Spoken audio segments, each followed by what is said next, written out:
로마서 강의 14번째 시간이 되었습니다. 지난주에 믿음으로 의롭다 하심을 받은 사람이 누리는 세 가지 복에 대해서 말씀을 나누었습니다. 구원받은 사람이 어떤 복을 누리게 될까요? 하나님과 화평을 누리게 되고 은혜 안에 서서 하나님의 은혜 속에서 지속적으로 우리 목숨이 닿는 날까지 살게 되는 것이며 하나님의 영광, 천국 소망을 바라고 즐거워한다라고 말씀을 드렸습니다. 이것은 손에 쥐어지는 축복은 아니에요. 그렇지만 실제적인 축복이고 영적인 축복, 반드시 우리가 얻어야만 하는 가장 놀라운 축복인 것입니다. 여러분은 이 복을 받으셨습니까? 복을 받은 사람, 이것을 누려야 하는 것인데 우리가 이 복을 실제로 누리고 사는지 가늠해 볼 수 있는 삶의 지표 한 가지가 있습니다. 그것은 우리가 기뻐하며 사는가라고 하는 것입니다. C.S. 루이스가 그런 이야기를 한 적이 있어요. 예수 믿는 사람에게 기쁨은 대문자로 표현할 수 있는 삶이다. 예수 믿는 사람의 삶을 대표적으로 표현하는 것이 무엇이냐? 그게 바로 기쁨이다. 이렇게 이야기하고 있는 것이죠. 또한 진정으로 신뢰할 만한 기독교, 하나님을 영화롭게 하며 그리고 세상을 흔들어 놓을 수 있는 기독교의 중심에는 기쁨이 있다라고 말했던 것입니다. 우리가 교회다운지 어떻게 생각할 수가 있어요? 우리 안에 기쁨이 있는지, 교회 안에 기쁨이 있는지를 보면 안다는 것입니다.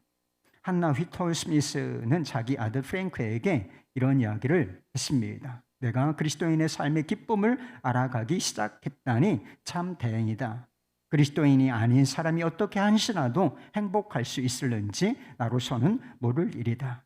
하나님의 자녀는 자기 죄가 사해졌음을 아는 사람이고 자신을 돌보시는 그분께 염려를 맡긴 사람이다. 그래서 당연히 기쁘고 유쾌할 자격이 있는 사람이다. 너무 근엄하고 엄숙한 것은 다 잘못이다.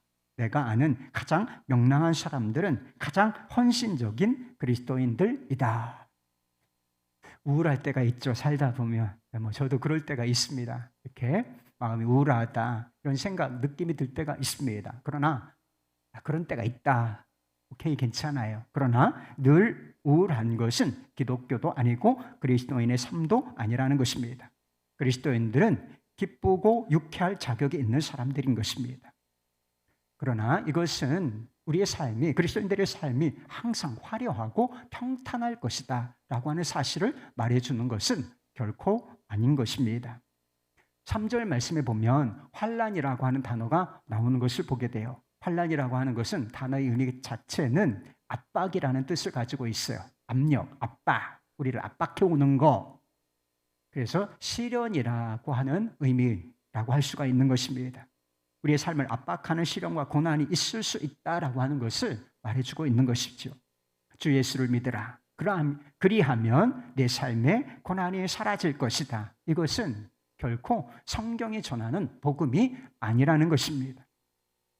예수님께서 친히 제자들에게 환난에 대해서 말씀을 하셨던 적이 있습니다. 이렇게요. 세상에서는 너희가 환난을 당하나 담대하라. 내가 세상을 이기었노라. 이렇게 말씀인 것입니다. 사도 바울도 뒤에 로마서 8장에 가서 똑같은 이야기를 했어요. 우리가 그와 함께, 그리스도와 함께 영광을 받기 위하여 고난도 함께 받아야 할 것이라고 말입니다.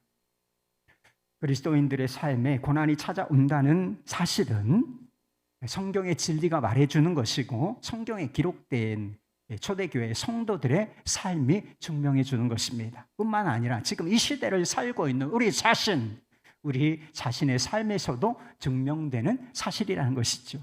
여러분 예수 믿은 지 얼마 되셨나요? 그런데 고난이 없었습니까? 아니에요. 우리의 삶에도, 제 삶에도 고난이 찾아왔다는 것이죠. 모든 것을 이루어 볼 때 어떤 이유로든 그리스도의 삶에서 고난을 제거하는 것은 가짜 복음이라 이단적인 가르침이다 라고 말할 수밖에 없는 것입니다. 성경에서 약속하는 것, 복음이 약속하는 삶은 고난에서 면제된 삶이 아니라 고난에도 불구하고 기뻐하는 삶인 것입니다. 3절 말씀, 다만 이뿐 아니라 우리가 환난 중에도 즐거워하나니 이런 말씀이 있잖아요. 세상에서 정의하는 기쁨이나 행복은 무엇을 의미하는 것입니까? 고난이 없는 상태를 말하는 것입니다. 편안한 상태, 모든 일이 잘 되는 상태. 그래서 행복하다 이렇게 되는 거죠. 기뻐할 만하다 이렇게 되는 것인데, 고난이 찾아오면 그 행복은 깨져버리고 마는 것입니다. 기쁨은 우리 마음속에서 사라지고 마는 것이지요. 그러나 복음이 선물하는 기쁨은 고난 중에도 사라지지 않는 기쁨이라는 것입니다. 그리스도인 예수 믿는 사람이 누구인가? 고난 중에도, 환난 중에도 기뻐할 수 있는 사람이라 하는 정의를 가지고 있는 것입니다. 여러분, 얼마나 놀라운 것인가요? 고난은 힘들고 고통스러운 것을 말해요. 힘들고 고통스럽기 때문에 고난이라고 부르는 것입니다. 그래서 고난 자체는 결코 기뻐할 만한 것이 아니라는 거예요. 그래서 마조히스트라고 하는 단어를 들어보신 적이 있습니까? 좀 생소한 단어이기도 한데 그런 의미를 가지고 있대요. 특정한 상황 속에서 학대받는 거, 고통을 당하는 것을 좋아하는 그런 유형의 사람을 마조히스트라고 부른다는 것입니다. 복음은 결코 우리에게 마조히스트가 되라고 말하는 것이 아닌 것입니다. 여기서 말하는 기쁨이라고 하는 것은 믿음에서 나오는 선택을 말하는 것입니다. 지금은 힘들어요. 사실입니다. 그러나 고난이 의미가 있는 것이고, 이 고난이 가져오는 열매를 내다보고 기뻐하기로 선택하라라고 말하고 있는 것입니다. 사도 바울은 고난이 가져오는 의미 또는 열매를 이렇게 말하고 있습니다. 3절 4절 말씀입니다. 다만 이뿐 아니라 우리가 환난 중에도 즐거워하나니 이는 환난은 인내를, 인내는 연단을, 연단은 소망을 이루는 줄 알미로다. 여기 이는이라고 하는 단어가 나오죠. 이건 왜냐하면이라는 뜻입니다. 이 단어 이후로 나오는 말씀을 한마디로 한 단어로 요약하자면 성숙이라고 하는 것입니다. 예수님 히브리서 5장 말씀에 보면 예수님께서도 고난을 통하여 순종함을 배워 온전하게 되셨다라고 하는 말씀이 나오는 것을 보게 됩니다. 우리의 구주이신 예수님께서 고난을 통해서 순종을 배우시고 온전하게 되셨다면 예수를 믿는 사람들에게는 더 말해야 못하겠습니까? 예수님께 있었던 그 일이 우리에게는 있을 수밖에는 없는 것이고 있어야만 한다라고 하는 것입니다. 그렇다면 구체적으로 고난은 우리를 어떻게 성숙하게 만들까요? 첫 번째, 고난은 인내를 낳기 때문이라고 하는 것입니다. 야고보도 똑같은 이야기를 한 적이 있어요. 이 성도들에게 너희가 여러 가지 시험을 만나거든 온전히 기쁘게 여기라 이렇게 말했다는 거예요. 왜 그렇습니까? 시험이 인내를 만들어내는 줄 알기 때문이라 하는 것입니다. 성령의 9가지 열매가 있는 것을 아시죠? 이 성령의 9가지 열매가 성공한다 그런 뜻이 아니에요. 다 우리의 성품과 관련된 열매이고, 이 열매가 맺어질수록 우리의 성품이 성숙되는 것을 의미하는 것입니다. 그런데 이 성령의 열매 중에 9가지 열매 중에 어떤 열매가 있느냐? 오래 참음, 곧 인내라는 열매가 있는 것을 여러분 아십니까? 인내의 열매는 그냥 맺어지는 것이 아닌 것입니다.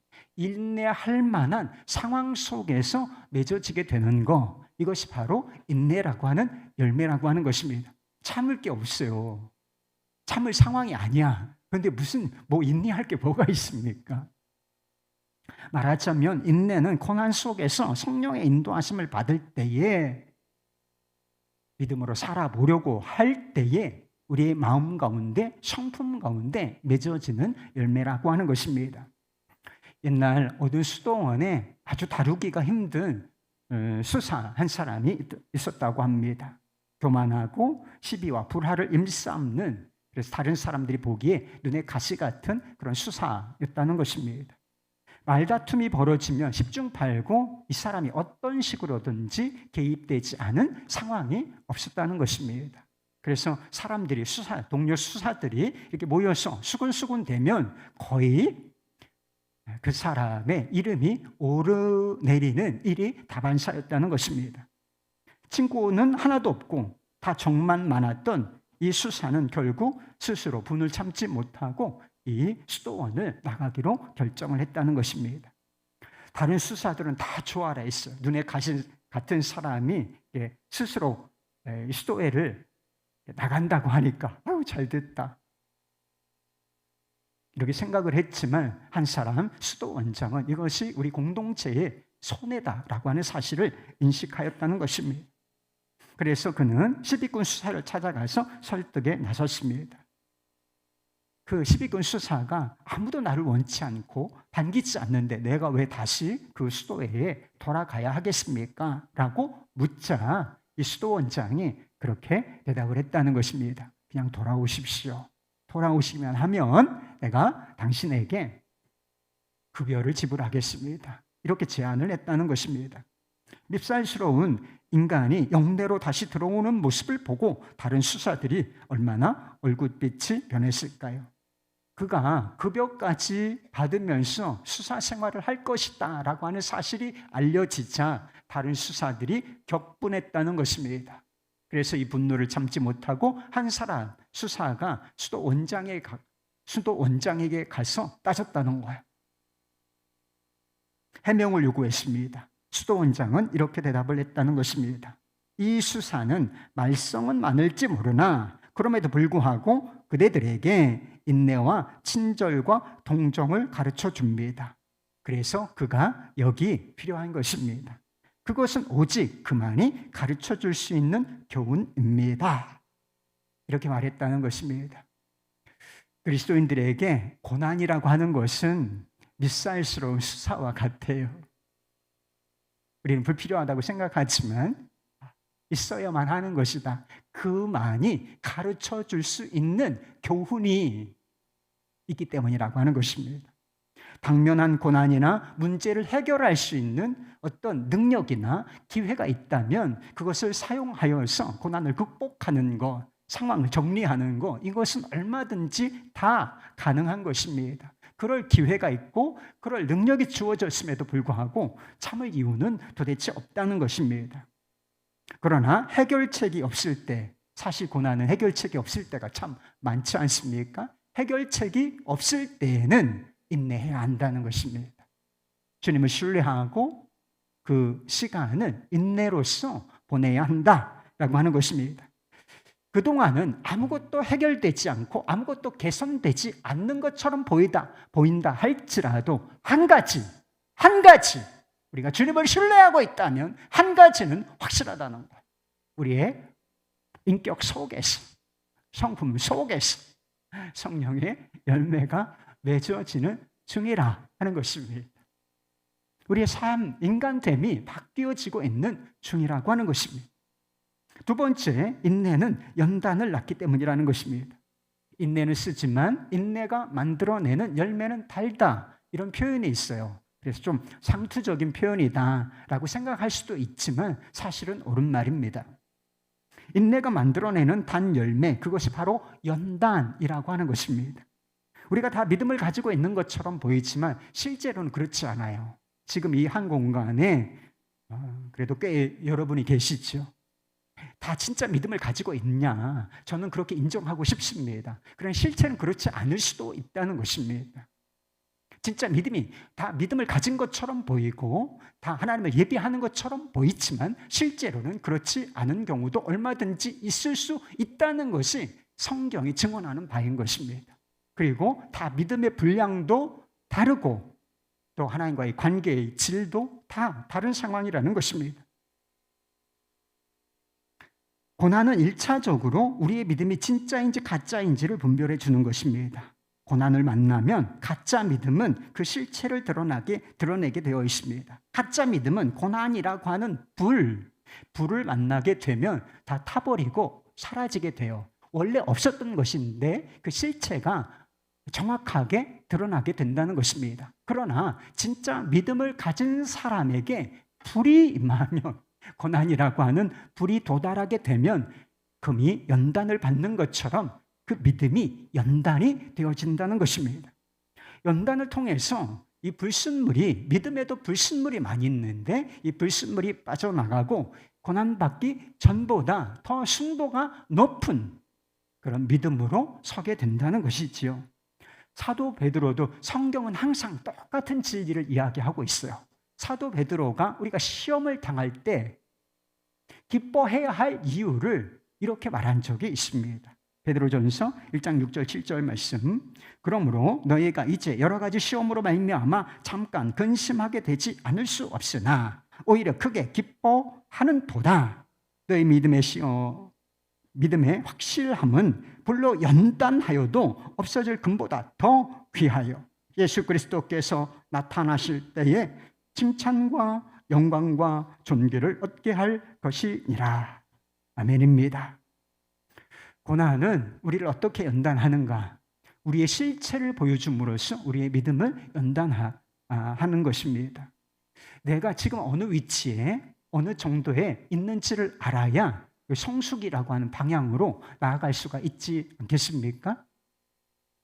그것을 깨닫게 해주는 것이 바로 고난인 것입니다.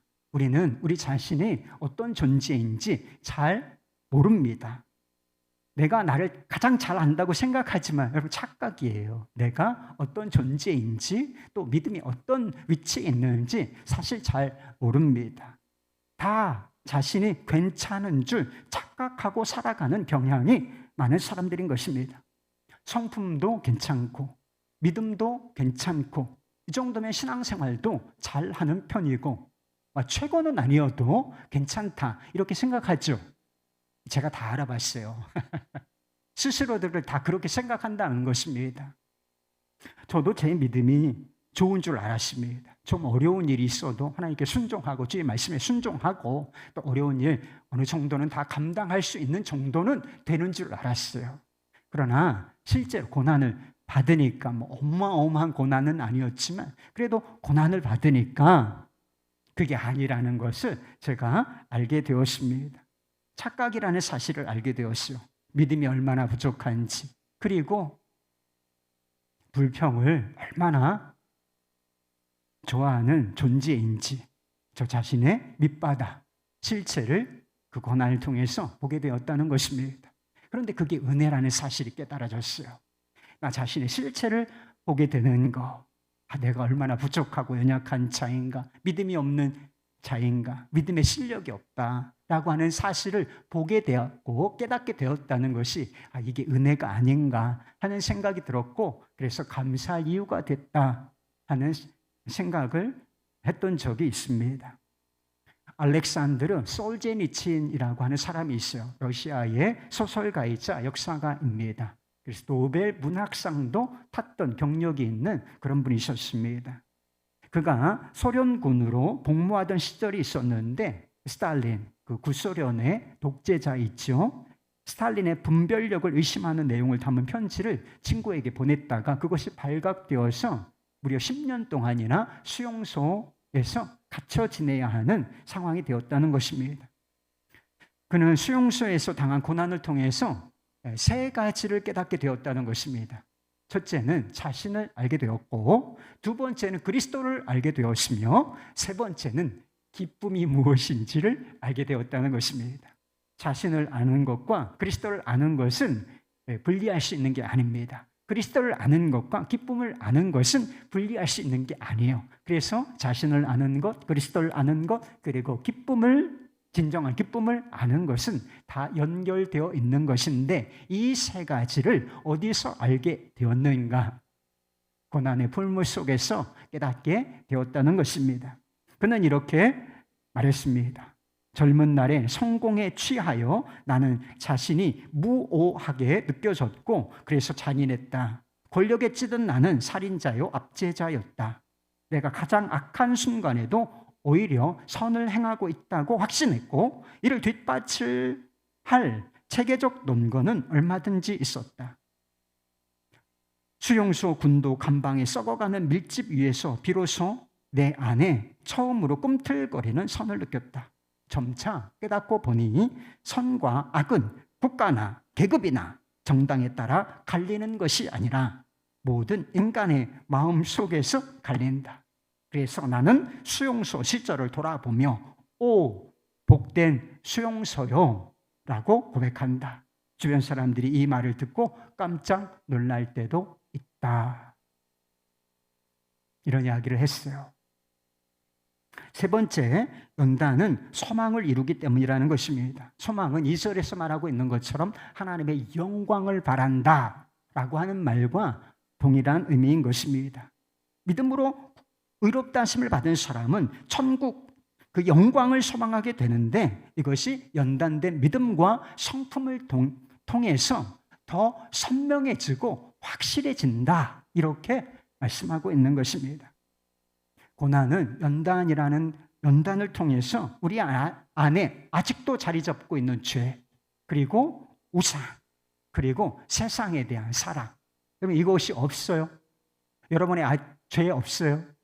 여러분 하나님보다 더 좋아하는 거, 더 사랑하는 거, 이런 거 없습니까? 이게 다 우상이란 말이에요. 그리고 우리 안에 있는 죄와 우상과 세상을 좋아하고 사랑하는 이 성향, 세상 소망은 하나님과 우리 사이를 멀어지게 만드는 것들인 것입니다. 그런데 고난이 이런 것들을 제거함으로써 어떻게 되는 것인가?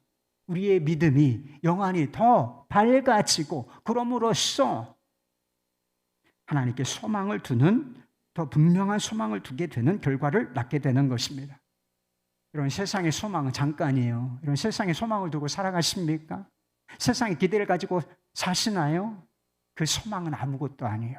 그런데 고난을 통해서 세상 소망 다 사라져 가고 라고 하는 찬양이 있는 것처럼, 세상 소망이 점점 우리 안에서 제거되고, 그 반대편에 있는 진정한 소망, 하나님과 하나님 나라에 대한 소망이 더 분명해진다는 것, 더 커지게 된다는 것입니다.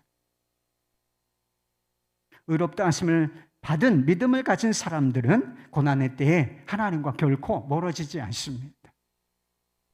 근심하게 될 수 있다고 했어요. 우울이 찾아올 수가 있습니다. 그리고 방황하고 좀 흔들릴 수 있지만 결국은 어떻게 되는가? 이 고난을 통해서 하나님께 더 가까워지게 된다. 온전한 소망의 사람으로 세워져 가게 된다 하는 것입니다. 우리가 고난 중에 있을 때 한 가지 기억하고 붙들 사실이 있어요. 그것은 우리가 너무나 잘 알고 있는 사실이지만 하나님께서 우리를 사랑하신다라고 하는 진리인 것입니다. 환난이 인내를 낳고, 인내가 연단을 낳으며, 연단이 소망을 이루고, 소망이 부끄럽게 되지 않을 것은 우리의 어떠함 때문이 결코 아니라는 것입니다. 우리 때문에 이런 열매가 맺어지는 것이 결코 아니고, 5절 이하의 말씀에 보면 하나님의 사랑, 하나님의 이 강력한 사랑 때문에 결과적으로 이런 열매가 우리에게 주어진다고 말씀을 하고 있는 것입니다. 환난이 인내를 낳는다, 이렇게 말씀을 드렸습니다. 그런데 인내는 어떻게 하는 것인가? 세상에도 인내라고 하는 개념이 있잖아요. 힘든 일이 있을 때 이를 악물고 버티는 것인가? 세상에서는 그렇게 하라고 하죠. 이를 악물고 버텨! 그러면 지나간다.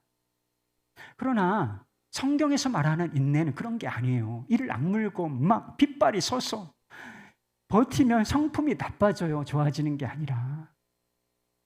연단은 결코 극기 훈련이 아닌 것입니다. 하나님께서 우리를 사랑하시기 때문에 견딜 수 있는 것이고, 그 위로 가운데 우리가 견딜 수 있는 것이고, 하나님의 사랑 안에서 우리는 잘 몰라요, 이 과정을. 그러나 하나님의 사랑 안에서 이 모든 부정적인 것들이 영적인 융화 작용을 거쳐서 완전히 방향이 바뀌어서 긍정적이고 복된 열매로 맺어지게 된다는 것입니다. 하나님의 사랑 때문이에요. 고난의 때에 우리의 감정은 사랑과 반대일 수 있어요. 사랑은 따뜻한 거잖아요. 온화한 것이지 않습니까? 그러나 고난을 만나게 되면 우리의 마음이 냉랭해질 수가 있어요.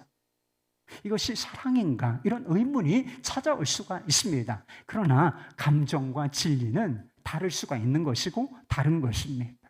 그럼 진리는 무엇인가요? 우리의 가슴이 냉랭해졌을 때 진리는 무엇인가요? 진리는 여전히 하나님께서 우리를 사랑하신다라고 하는 것입니다. 여러분은 예수 그리스도를 믿음으로 구원받았다고 믿으십니까? 이게 대단히 중요한 진리예요. 사도 바울은 우리가 믿음으로 말미암아 의롭다 하심을 받아서 하나님의 자녀가 됐다, 구원받은 하나님의 백성이 됐다라고 하는 사실이 하나님께서 우리를 지금도 사랑하신다라고 하는 사실을 보여주는 것이다 라고 말씀하고 있습니다. 죄인 되었던 우리가 어떻게 구원을 받고 의롭다 하심을 받을 수 있었겠습니까? 우리 어떠함 때문이 아니라니까요.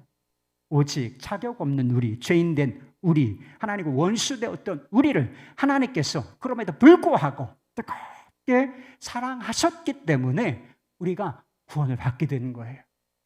이제 의롭다 하심을 받았잖아요. 그래서 구원받은 사람이 되었습니다. 천국 가는 사람이 됐어요.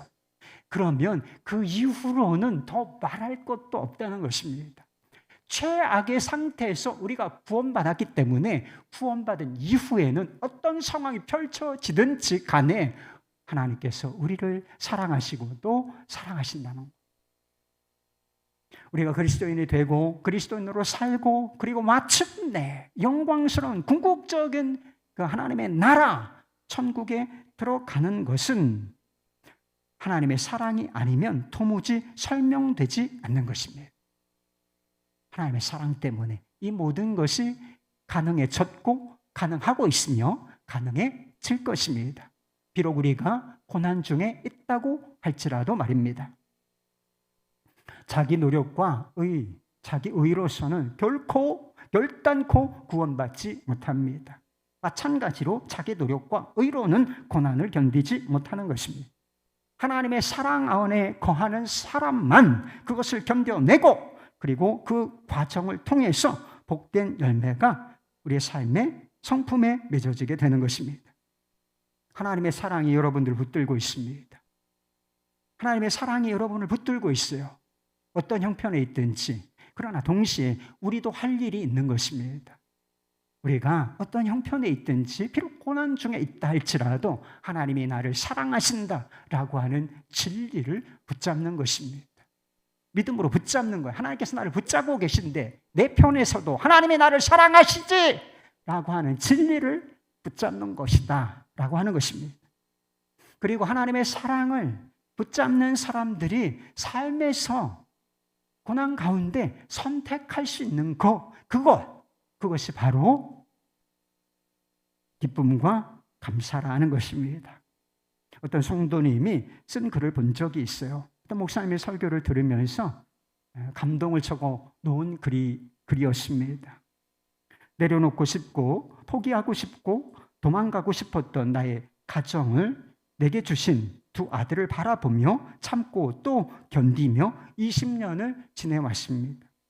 죽을 것 같았지만 죽지 않았고 변화되지 않을 거라 생각했지만 조금씩 변화되었습니다.